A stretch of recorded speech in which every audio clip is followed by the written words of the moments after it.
আজি শিৱসাগৰ নগৰত অনুষ্ঠিত হোৱা ৰাইজৰ দলৰ কৰ্মী সন্মিলন আৰু ৰাজনৈতিক শিক্ষা শিবিৰত আমি উপস্থিত থকা ৰাইজৰ দলৰ সকলো কৰ্মীয়ে শপত লওঁ, সংকল্প লওঁ যে আগন্তুক পঞ্চায়ত নিৰ্বাচনত আমি আমাৰ দলৰ প্ৰাৰ্থীসকলক জয়ী কৰাবৰ কাৰণে অহু পুৰুষাৰ্থ কৰিম।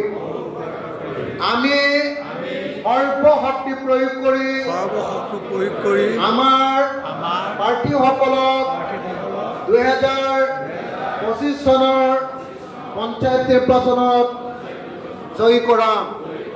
আমি কোনেও দলৰ ভিতৰত বিসম্বাদ নকৰোঁ। আমি কোনেও দলৰ সৰ্বসন্মত প্ৰাৰ্থীৰ বিৰুদ্ধে নাযাওঁ।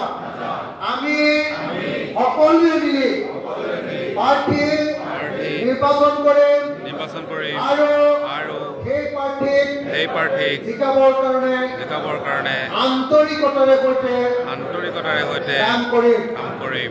আমি 2026 চনৰ অসম বিধানসভাৰ নিৰ্বাচনত সাম্প্ৰদায়িক বিজেপি আৰু AIUDF পৰাজিত কৰিবৰ কাৰণে কাম কৰিম।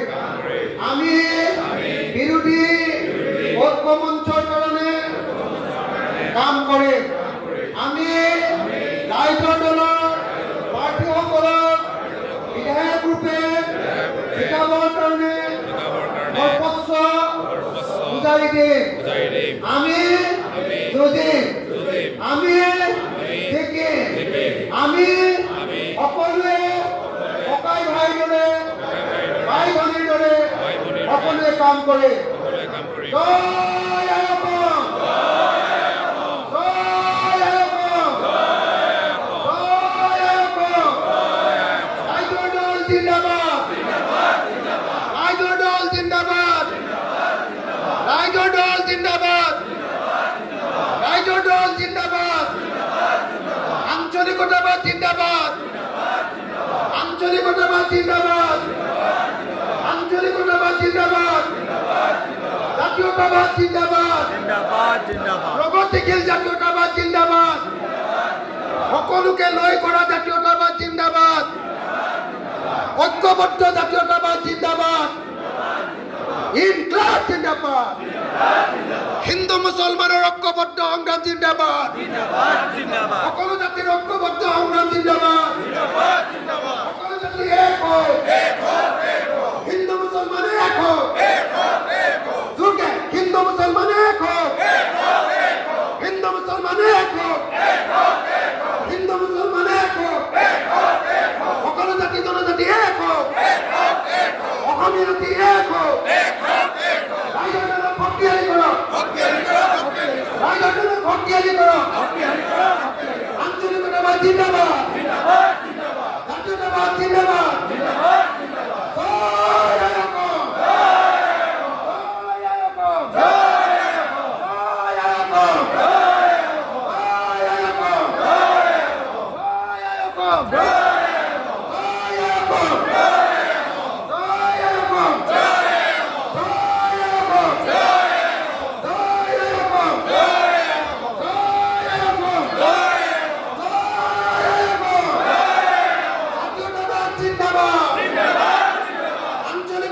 জিন্দাবাদ, ৰাইজৰ দল জিন্দাবাদ, ৰাইজৰ দল জিন্দাবাদ, ৰাইজৰ দল জিন্দাবাদ। জিন্দাবাদ সকলো ৰাইজ এক হিন্দু মুছলমান এক সকলো জাতি এক অসমীয়া জাতি এক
আঞ্চলিকতাবাদ জিন্দাবাদ ৰাইজৰ দল জিন্দাবাদ ৰাইজৰ দল জিন্দাবাদ ৰাইজৰ দল জিন্দাবাদ ইনকলাব জিন্দাবাদ সকলো ৰাইজ এক হিন্দু মুছলমান এক সকলো জাতি এক